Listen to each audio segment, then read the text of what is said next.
Social media కార్యకర్తల అరెస్టుల చుట్టూ ఏపీలో రాజకీయ మంటలు చెలరేగుతున్నాయి. అక్రమంగా అరెస్ట్ చేస్తున్నారని జగన్ ఆరోపించారు. ఆర్గనైజ్డ్ క్రైమ్ కు ప్రభుత్వమే పాల్పడుతుందని ఆయన ఆరోపించారు. అయితే ఆ వ్యాఖ్యలకు కౌంటర్ ఇచ్చారు మంత్రి Anitha.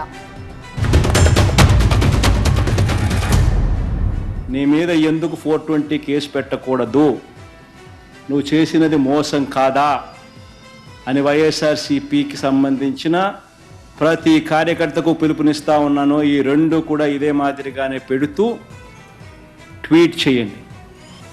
Instagram, Facebook, WhatsApp, YouTube అన్నిట్లోనూ పెట్టండి. ఎంతమంది నేను అరెస్ట్ చేస్తాడో చూద్దాం.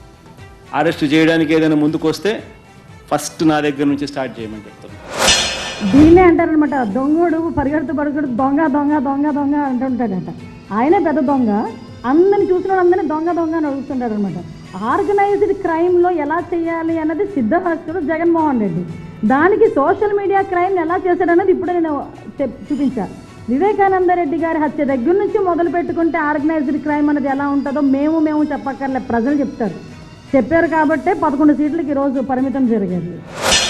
You were ensuring that an orchestrated harassment takes place where on one particular individual in five or six different police stations you are lodging cases and you're booking that person in 5 different locations and you're taking them everywhere and you're arresting them.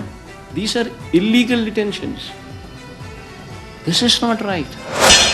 అరే తప్పు చేసిన ఈడియట్స్ని మేమందరం కూడా మరి నీచంగా మాట్లాడుకోలేని పరిస్థితి, కనీసం share చేసుకోలేని పరిస్థితుల్లోని సోషల్ మీడియా పోస్టులు పెడతా ఉంటే అటువంటి వాళ్ళని పోలీస్ స్టేషన్కి తీసుకెళ్లకుండా ఫంక్షన్ హాల్కి తీసుకెళ్ళి సాల్వా కప్పి సన్మానం చేస్తారా?